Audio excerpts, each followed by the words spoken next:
আমার চ্যানেলে তোমাদের সকলকে স্বাগত। আজ আমরা ক্লাস 8-এর রায় ও মার্টিন প্রশ্নবিচিত্রা থেকে পরিবেশের দ্বিতীয় পর্যায়ক্রমিক মূল্যায়নের 10 নম্বর স্কুল সলভ করব।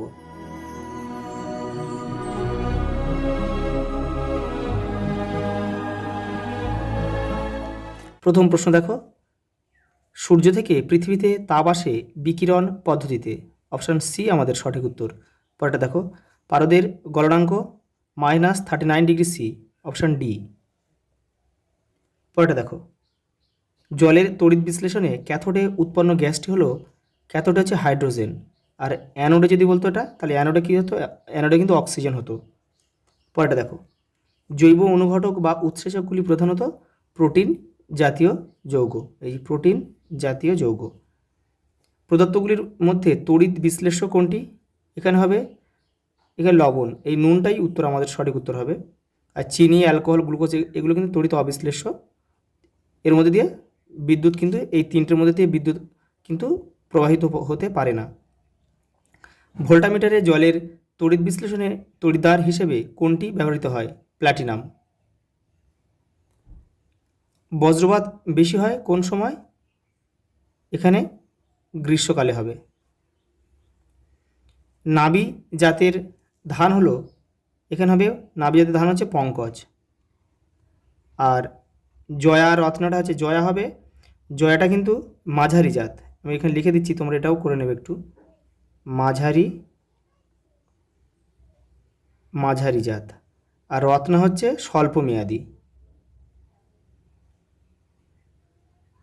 স্বল্পমেয়াদী জাত বা জলদি। দেখো পরটা, একটি নন সিটার মুরগির উদাহরণ হচ্ছে লেগ হর্ন। নন সিটার বলতে যেসব মুরগি কিন্তু ডিমে তা দেয় না, আর যেসব মুরগি ডিমে তা দেয় তাদের আমরা কি বলি? সিটার। পরটা দেখো, আগাছানাশক হিসেবে ব্যবহৃত হয়, এখানে আগাছানাশক হিসেবে ড্যালাপন। আরও রয়েছে 2,4-D রয়েছে, পিক্লোরাম রয়েছে, এগুলো সবই কিন্তু আগাছানাশক। দেখো শূন্যস্থান পূরণ করো।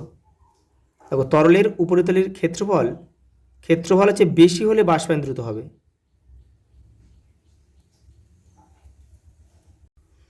পরেরটা দেখো, যে পদার্থ ইলেকট্রন ত্যাগ করে সেটি হলো বিজারক পদার্থ।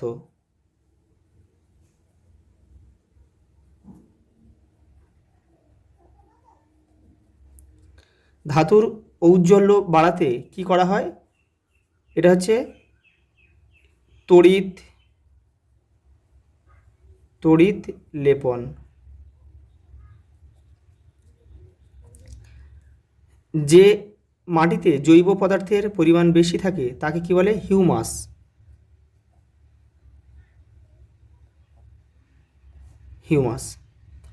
আমের কোন পদ্ধতিতে স্টক ও সিয়নের ব্যবহার করা হয়? এটা হবে জোড় কলম।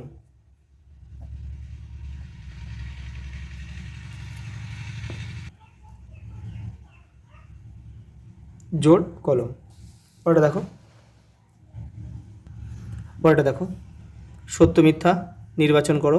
বিশুদ্ধ বরফ অপেক্ষা নুন মেশানো বরফের গলনাঙ্ক কম, এটা সত্য।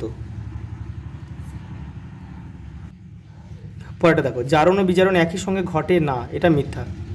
কেন? জারণ বিজারণ একই সঙ্গে ঘটে। বিশুদ্ধ জল তড়িৎ পরিবহন করে, এটাও কিন্তু মিথ্যা, কারণ বিশুদ্ধ জল কিন্তু তড়িৎ পরিবহন করে না। পরের প্রশ্ন দেখো, বায়ুর কম্পনই বজ্রপাতের সময় শব্দ উৎপন্ন করে, এটা সত্য। পশ্চিমবঙ্গের শীতকালীন ধান হলো আউশ ধান, এটা কিন্তু মিথ্যা হবে। এটা শীতকালীন ধানও কিন্তু আমন হলে বাক্যটা কিন্তু সত্য হতো। বরফ গলনের লিনতাপ 80 ক্যালোরি পার গ্রাম বলতে কি বোঝায়? তোমাদের পাঠ্য বইয়ের 35 নম্বর পেজ দেখো, রয়েছে। এই দেখো, বরফ গলনের লিনতাপ 80 ক্যালোরি পার গ্রাম, এর অর্থ হলো প্রমাণ বায়ুমণ্ডলের চাপে 0 ডিগ্রি সি উষ্ণতার 1 গ্রাম বরফকে 0 ডিগ্রি সি উষ্ণতার 1 গ্রাম জলে পরিণত করতে 80 ক্যালোরি তাপ প্রয়োগ করতে হবে। পরেরটা দেখো, তাপ সঞ্চালনের কোন পদ্ধতিতে মাধ্যমের প্রয়োজন হয় না? এটা হবে বিকিরণ। পরেরটা দেখো, একটা সমীকরণ দিয়েছে, এই বিক্রিয়ায় জারক পদার্থ কোনটি? এখানে জারক পদার্থ হবে H2SO4, H2SO4। পরেরটা দেখো, গলিত NaCl এর তড়িৎ বিশ্লেষণে ক্যাথোড ও অ্যানোডে কি উৎপন্ন হয়? ক্যাথোডে হয়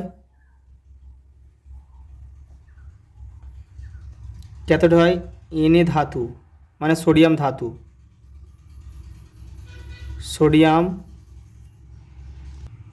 সোডিয়াম ধাতু। আর অ্যানোডে হবে এখানে লিখে দিচ্ছি ক্লোরিন গ্যাস।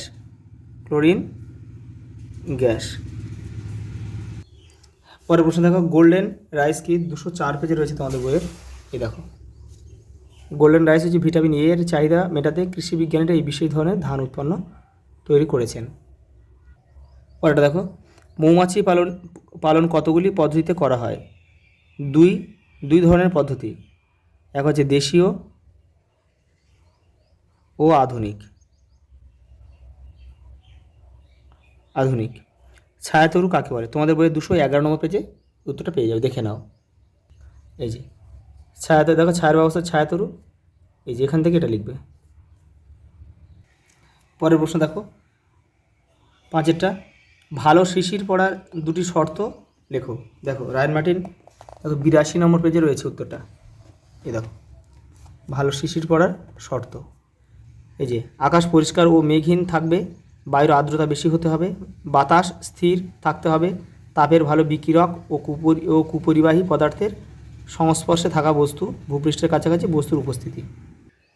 পরের প্রশ্ন দেখো, শীতকালে আমরা উলের পোশাক পরি কেন?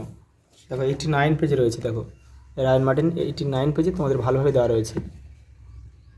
এই যে উলের পোশাকে সুতোর মাঝে মাঝে বায়ু আটকে থাকে, বায়ু তাপের কুপরিবাহী বলে দেহ থেকে তাপ বাইরে বেরিয়ে যেতে পারে না, বা বাইরের ঠান্ডা বায়ু দেহে প্রবেশ করতে পারে না, ফলে দেহ গরম থাকে। এই কারণে শীতকালে আমরা উলের পোশাক পরি।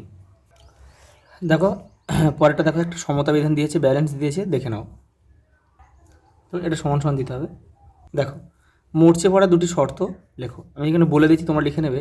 দেখো, অক্সিজেনের উপস্থিতি, মানে অক্সিজেন প্রয়োজন, অক্সিজেনের উপস্থিতি, আর জলীয় বাষ্প বা আর্দ্রতার উপস্থিতি থাকতে হবে।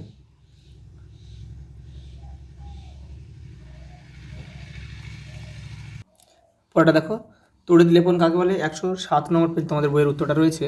এই যে এখান থেকে তোমরা করবে তড়িৎ লেপন। এই যে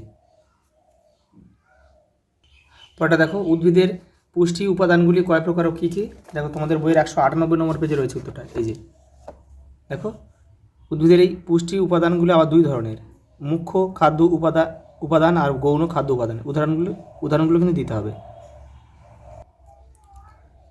পশ্চিমবঙ্গের কোন দুটি জেলায় আম সব থেকে বেশি ফলে? মালদা আর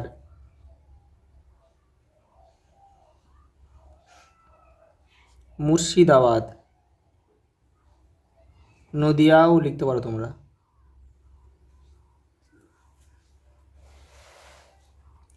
পরেরটা দেখো, বস্তুর উষ্ণতা বাড়াতে প্রয়োজনীয় তাপ কোন কোন বিষয়ের উপর নির্ভর করে? তোমাদের বইয়ের 29 নম্বর পেজে উত্তরটা রয়েছে।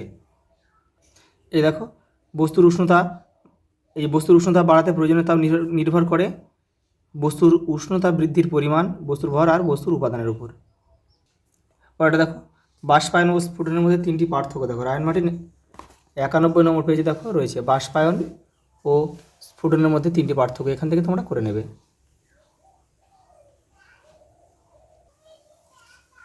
অনুঘটকের 3টি বৈশিষ্ট্য লেখো। দেখো 88 নম্বর পেজে রয়েছে উত্তরটা। এই যে এখান থেকে তোমরা করে নেবে। জারণ ও বিজারণের মধ্যে 3টি পার্থক্য লেখো। দেখো রায়ন মার্টিন 227 নম্বর পেজে দেখো জারণ ও বিজারণের পার্থক্য রয়েছে, এখান থেকে তোমরা লিখবে।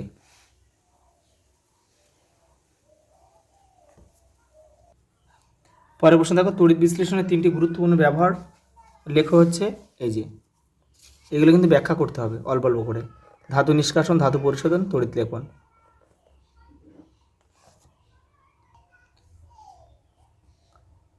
পরেরটা দেখো, মহামারী কয় প্রকার ও কী কী? দেখো 157 নম্বর পেজে রয়েছে উত্তরটা তোমাদের বইয়ের। দেখো মহামারী দুই প্রকার। দেখো বিন্দু একক উৎস মহামারী, বিন্দু বা একক উৎস মহামারী, আর হচ্ছে সঞ্চারিত মহামারী। উদাহরণ কিন্তু দিতে হবে। দেখো লাস্ট প্রশ্ন, দেখো উদাহরণসহ কার্পের শ্রেণীবিভাগ করো। দেখো তোমাদের বইয়ের 215 নম্বর পেজে রয়েছে। দেখো এই দেখো কার্পের শ্রেণীবিভাগ করতে বলেছে। দেখো কার্পেরকে তিন ভাগে, প্রথমে দেখো দুই ভাগে ভাগ করা হয়, দেশি কার্প আর বহিরাগত কার্প। আর দেশি কার্পকে আবার দুই ভাগে ভাগ করা যায়, মেজর কার্প আর মাইনর কার্প। প্রত্যেকটা কিন্তু উদাহরণ দেবে আর একটা করে বৈশিষ্ট্য লিখে দেবে। আজ এই পর্যন্ত, দেখা হবে পরের ভিডিওতে।